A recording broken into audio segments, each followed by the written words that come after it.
This camera, where you're standing right now, you want to switch? I think that is what democracy looks like. I think that's, I'm very hopeful if people care this much to camp out and try to bring attention to a number of issues, and I'm hoping that eventually they'll have to pay more attention in the media and it will spread all over, because I know there's a lot of people who are rightfully upset about the inequality economically and all of the world development, not just in the United States but all over. What kind of change would you like to see?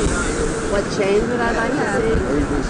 I guess I'd start with campaign finance reform, so that either that or every time someone runs for office you could just publish a list of all of the contributors to their campaign, and then you'd have a better idea of how they vote. What about specifically Wall Street? How much more do you think are necessary? I mean, I don't know that much about Wall Street, but if I was running a business and I made that big of a mistake and lost that many people's future, I don't think I would get a bonus or even keep my job. So something's wrong.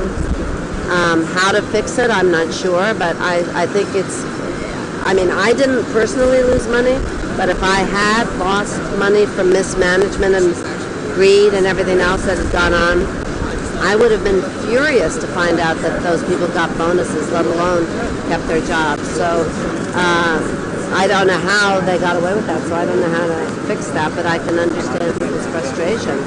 It doesn't seem fair or just, and I think the only way it's going to change is if people do make a fuss.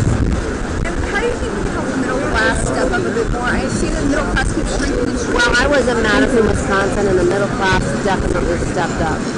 The teachers were there, these poor teachers that have been so unjustly maligned, nurses, firefighters, farmers, kids with babies. It was so cold, and they were out, and they were camping out for weeks and weeks and weeks, and everyone, even the people whose pensions were not on the line, and were there for each other, and that is the middle class. So I think the middle class can step up and has been known to step up, and I wish the media would have given them more coverage, because it was very moving and significant what was going on in Wisconsin. On some level, youth have kind of always been in revolt, but do you feel like this time around there's something different about the future that the youth are facing? I think the internet, if you guys can figure out how to use it effectively, makes things very different.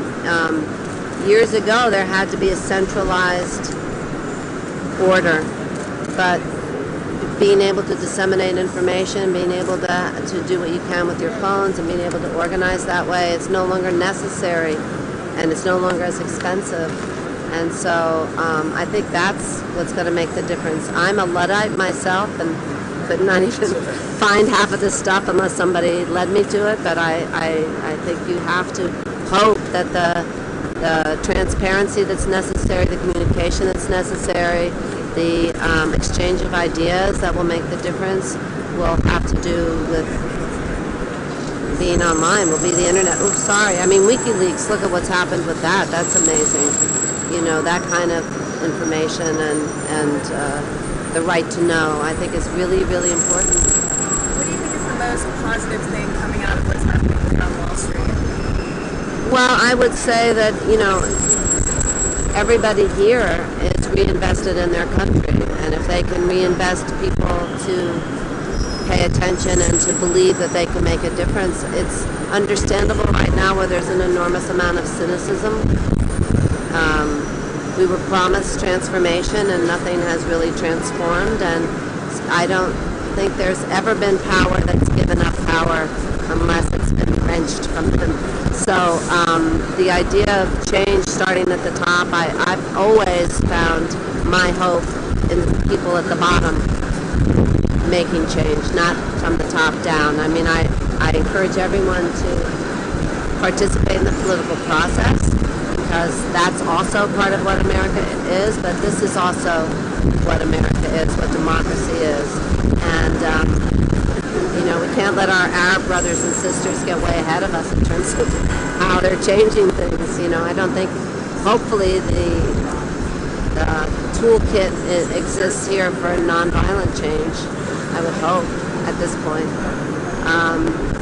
but I think it's incredibly moving to find people that are willing to do this, and hopefully can make their mission clear enough and their outreach clear enough to involve those people that aren't here that were in Wisconsin, because I think you need them a lot here in the same kind of mindset. It's interesting, we're getting some cynicism from other people who are part of the same economic group as us. The other people that are a part of the 99% too, and they're critical of us too, you know, but they're not coming down here. It's kind of... You have to make your message clear. You have to make your plan doable.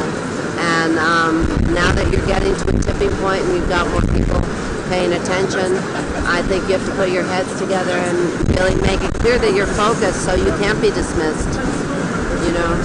Can you just give us a positive, like, encouragement? I'm so encouraging. Come on. I'm here. More encouraging. I mean, one little... No, hang in. You know, it's important to hang in, and you're doing great, and you're starting to get press, and that's the beginning, and it's really important what you're doing, and it's important for, you know, somebody once said to me, you can't look back on political change as just goals that you accomplish. You have to be involved in the process because you're making your life an art form, and that's what you're doing. This is your life that you're doing. And so you guys are already one because you're with your bodies where your beliefs are, and you know, it's a peaceful, beautiful place that you've made here, and that's already a success. So keep that up and see if you can involve other people.